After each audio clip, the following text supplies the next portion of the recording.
Every second, billions of dollars change hands in the stock market. Every tick, every trade seems predictable, until suddenly, it isn't. On a single, terrifying day in October 1987, the world's most powerful financial market was torn apart in just hours, and no one, from the most seasoned floor trader to the most influential Federal Reserve official, could halt the cascading destruction. Investors watched in horror as an estimated $500 billion in market value evaporated. Not over weeks or months of slow decline, but in a single, unimaginable day. It was Black Monday, October 19, 1987, the day the stock market proved definitively that even the strongest, most technologically advanced system could crumble rapidly under the weight of exponential panic, poorly understood technology, and primal human fear.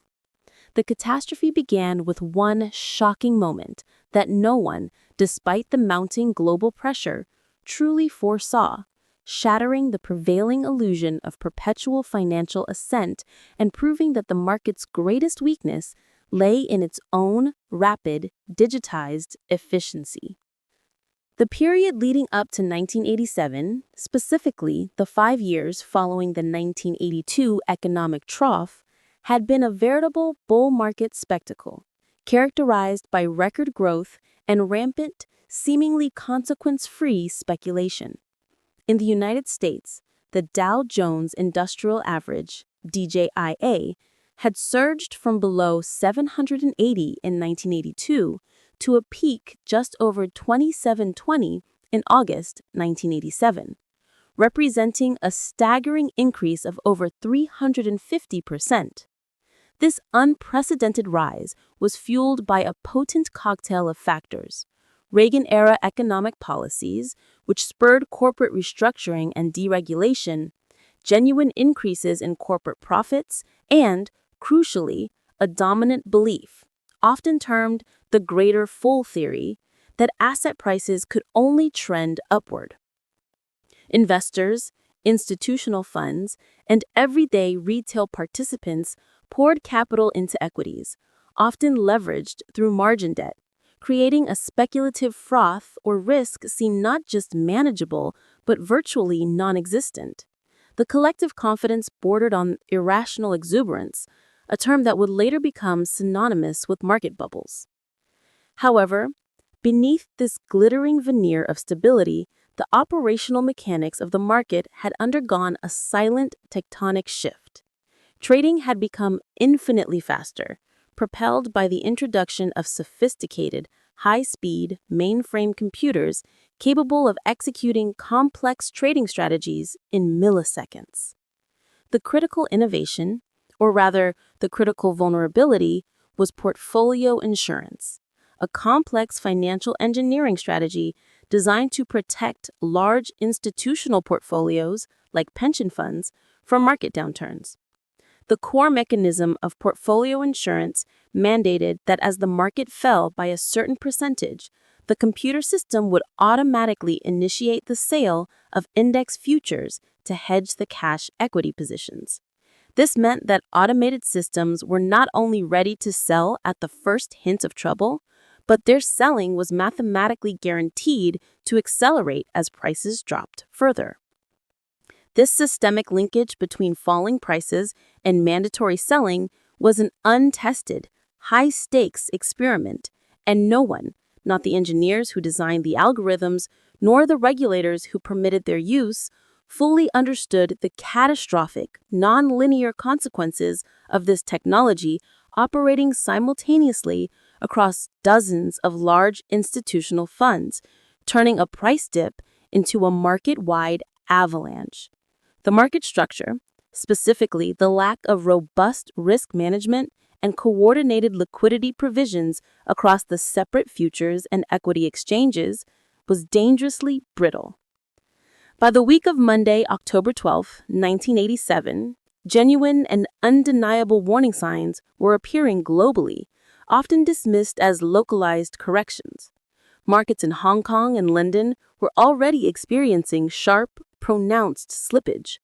On Thursday, October 15th, the Hong Kong market saw a 5.5% drop, a precursor to the chaos that would shut it down completely the following week. International investors, already nervous due to rising interest rates and a persistent U.S. trade deficit, which signaled fundamental economic imbalances, began to liquidate foreign holdings, driving downward pressure on the dollar and, consequently, U.S. equities. Yet, despite this international contagion, many analysts in the United States remained stubbornly optimistic, relying on historical trends that suggested a rebound. The first major crack appeared on Friday, October 16th, when the Dow dropped a considerable 108 points, a record at the time, accompanied by extraordinary trading volume. This event was the initial psychological break. Murmurs of panic transformed into genuine alarm over the weekend. The financial press, initially attempting to soothe nerves, inadvertently amplified the anxiety by prominently reporting the record loss. Monday, October 19th, 1987, dawned under an atmosphere of palpable tension. Floor specialists and investors walked into the New York Stock Exchange expecting volatility, but perhaps clinging to the hope of a rapid recovery, a dead cat bounce. What they encountered was an unprecedented torrent of selling pressure that began immediately at the opening bell. The crucial difference that day was not human panic alone, but the speed and scale of the pre-programmed sell signals. Portfolio insurance algorithms, triggered by Friday's close, automatically began dumping index futures contracts as prices began to fall on the open. This process created a massive, coordinated imbalance. As index futures prices plummeted on the Chicago Mercantile Exchange, specialist traders, acting as arbitrators, attempting to profit from the price difference between the futures contracts and the underlying basket of stocks, were forced to sell the underlying cash stocks on the New York Stock Exchange. The more the market dropped, the more the computers sold, not based on fundamental corporate value, but on a mechanistic, pre-programmed mandate, creating a violent, self-fulfilling negative feedback loop unlike anything ever witnessed. This systemic liquidity failure meant that buying interest simply vanished in the face of machine-driven selling. By 9:30 a.m. Eastern Time, the market was in freefall. Within the first hour, the Dow had shed over 80 points. By 10 a.m., the floor of the New York Stock Exchange was engulfed in a primal, cacophonous panic. Traders, recognizable by their vibrant, color-coded jackets, shouted hoarsely, their faces pale with shock. Phones rang incessantly, only to be answered by overwhelmed clerks who could barely process the orders, leading to massive order backlogs and confirmation delays, a crucial bottleneck that exacerbated the confusion. Volume was unprecedented. Millions of shares were being traded in seconds, far exceeding the capacity of the antiquated systems for trade confirmation and execution. Prices were plummeting so fast that real-time price dissemination lagged, leaving traders and investors with incomplete or outdated information. The fog of war in financial markets. By midday, the Dow had fallen over 200 points, signaling deep distress. By 2 p.m., the loss had accelerated terrifyingly, with the index down over 500 points from its Friday close. The culmination of the panic occurred in the late afternoon.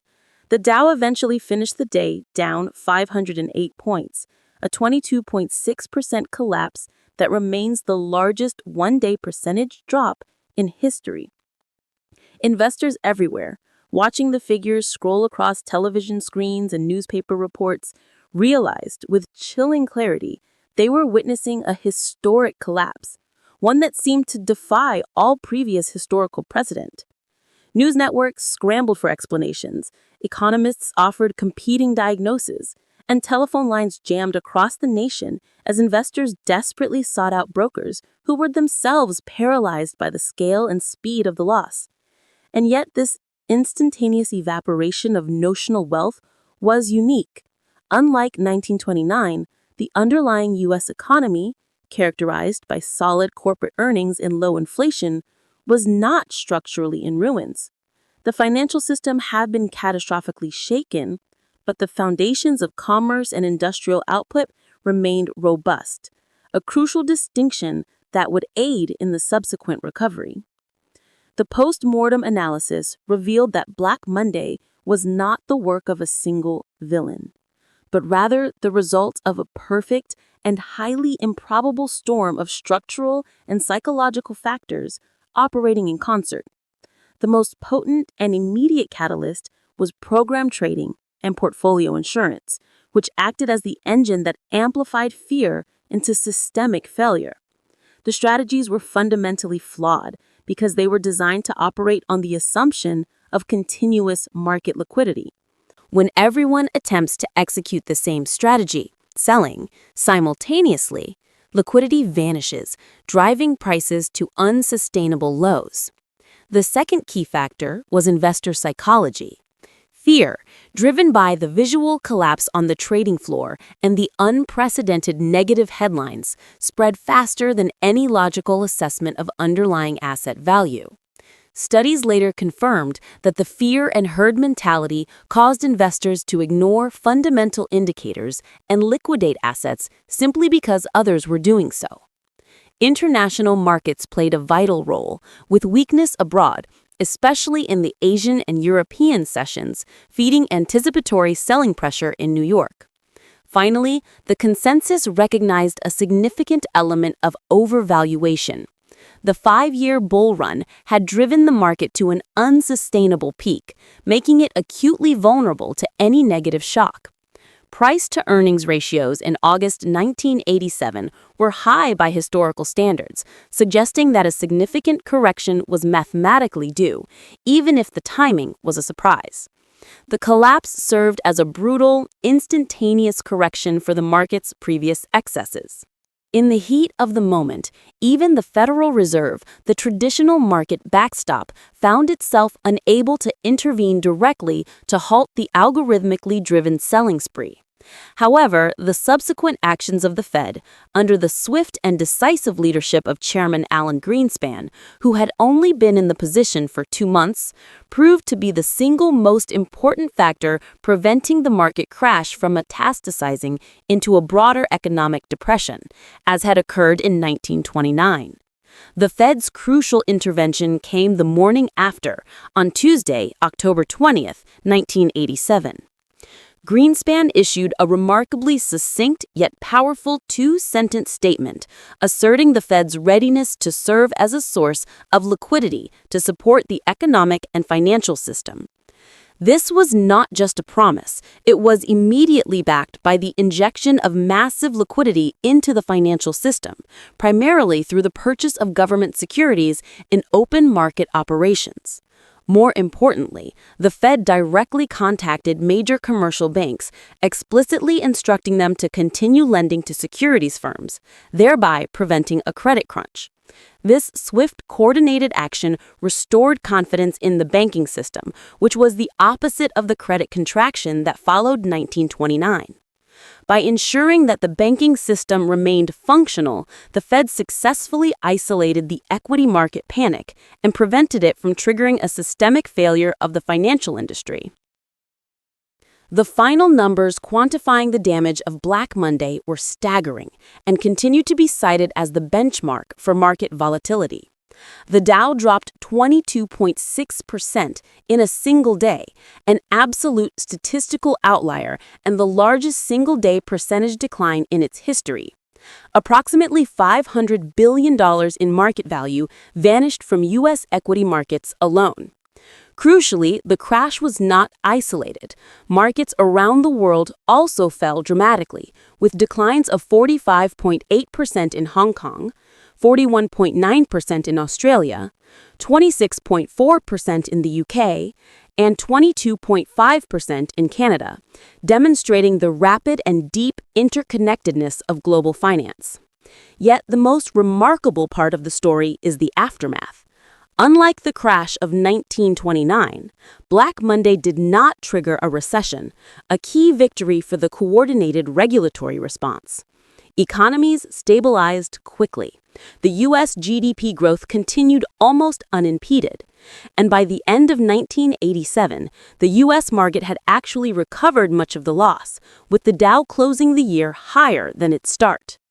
This swift stabilization was a testament to the fact that the underlying economy was fundamentally healthy, and the crash was primarily a market liquidity and structural event, amplified by technology, rather than a symptom of deep economic depression. The crash, however, exposed deep and critical vulnerabilities. Markets were operating faster than human response times. Computer algorithms could amplify panic exponentially, and human behavioral biases, fear, herd mentality, could swiftly override any semblance of logical, value-based investing. It permanently changed the way regulators and exchanges approached trading security, leading directly to the creation of circuit breakers. These circuit breakers are automatic, pre-programmed pauses in trading, typically 15 minutes, that are triggered when the market falls by a certain percentage, like 7, 13, or 20% drops in the S&P 500. The purpose of the circuit breaker is explicitly to stop the algorithmic selling feedback loop, give traders and investors time to absorb information, and allow liquidity to return to the system, thereby preventing another panic of Black Monday's catastrophic, unchecked magnitude.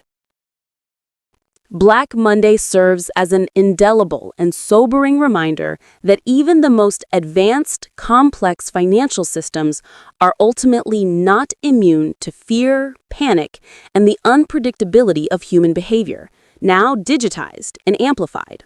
One day, one series of pre-programmed, algorithmically driven trades, and billions of dollars can vanish simply because the underlying psychological infrastructure of trust failed. The day taught regulators and investors the vital importance of understanding systemic risk, the danger that the failure of one part of the system can cascade uncontrollably through the whole. It underlined a principle that liquidity is paramount. Without accessible and reliable liquidity, even healthy assets can trade to zero. For financial engineers and technology developers, it demonstrated the danger of introducing powerful, complex systems without fully stress testing their behavior under extreme conditions, a lesson that resonated deeply during the 2008 financial crisis, which had its own technological and structural failings. The legacy of 1987 cemented the understanding that markets are not merely abstract collections of numbers and balance sheets. They are human, emotional, and inherently fragile, driven by a collective confidence that can be shattered in moments. The modern financial landscape, with its high-frequency trading and even faster algorithmic decision-making, owes a profound debt to the lessons learned on that terrifying Monday, having implemented safety nets like the circuit breakers to manage the risks inherent in speed. For investors today, the lesson remains universally clear. Risk is unequivocally real. History offers invaluable warnings, and no amount of sophistication or technological advancement can fully eliminate the underlying chaos inherent in the intersection of capital and human psychology in financial markets.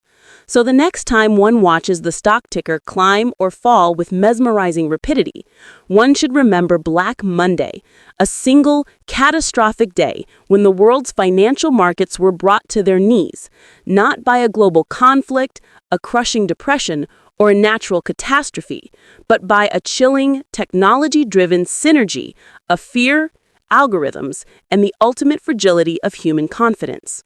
History, particularly financial history, doesn't just repeat, it perpetually warns.